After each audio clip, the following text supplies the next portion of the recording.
Brett, what are you pleased with most out of this victory?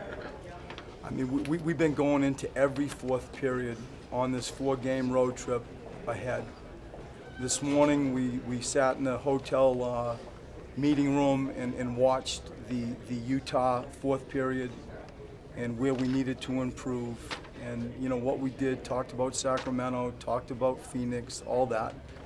And to see the guys come out and have 0 turnovers in the fourth period, to execute stuff down the stretch, getting balls in, Joel doing a good job of one of the plays that we spoke of, him driving and getting fouled. All that stuff as a team, you know, had carryover. And I just think for us to end this road trip and go into the new year, it certainly is a feel-good win for the team. TJ's ability to really maintain that feel for the gym, what'd you see out of him tonight? How'd he grow? Well, he wasn't afraid to shoot. You know, people bait him to shoot. They go under pick and rolls. They really sort of leave him kind of no matter where he is and go after Joel and double team Joel.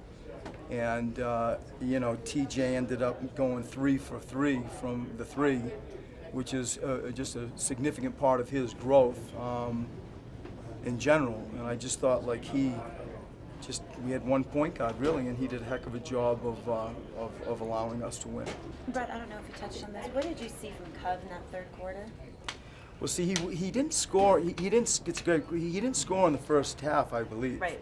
You know, and then just came out and Robert was Robert. And it's what we spoke about before the game. Everybody always gets twisted about when shooters, you know, go into slumps, and all great shooters go into some level of a slump. And my opinion, my history with some great shooters, and I've been very lucky to be around a lot of them, is shooters got to shoot. It is what you do, and you have to back yourself. And I saw him do that. I saw him step into it, get his legs into his shot, and I think prepare himself to shoot it before balls arrived. You just saw him dropping his knees, bending his arms, showing his hands, and those things I think carried over into him really having an excellent second half. How important is it for him to get layups sometimes? You know, and sometimes just seeing the ball go through the hoop is a huge psychological thing. And really, he made 2, and then all of a sudden he was the old Robert. Well, it's the truth, you know. And those were tough. Some of those were tough drives, trying to avoid charges. You know, when you can shoot, the game is easy. It's a lot easier when you can shoot. And so people come out, and you know they guard him, and he learns how to catch, go catch, put it to the floor, and go by him.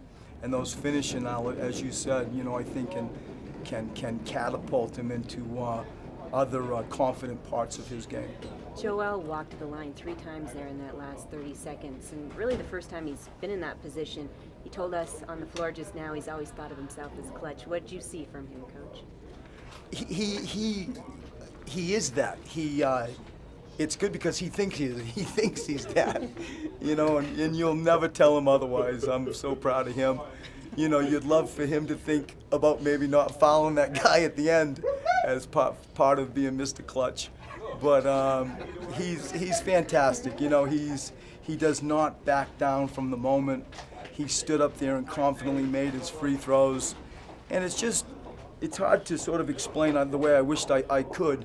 When you go through this trip and you're that close on so many times, and when you then go into a room this morning and you just talk about the things, how to close it out.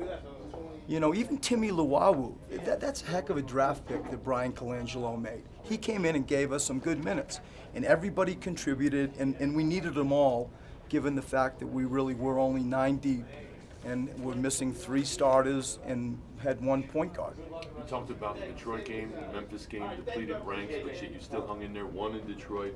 Is there something about not having enough that kind of keeps everybody together and on the same page, us against the world kind of thing, when you know that you don't have all your bullets in your gun, so to speak?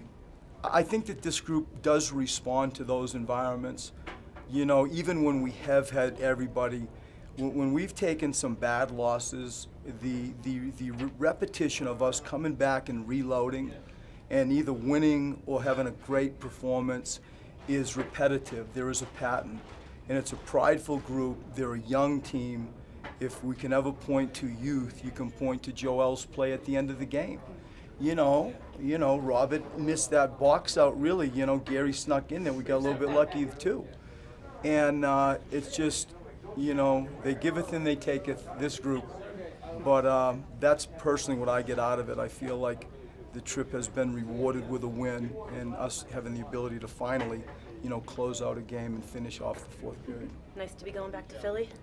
It is good to be going back to Philly. With the way the rules work, we're not going to get into 4 in the morning this morning, and with the NBA rules, you're not allowed to practice on New Year's Day, and so for our guys, the motivation of you got a few days off is big, and we look forward to regrouping, reloading, and jumping into 2017.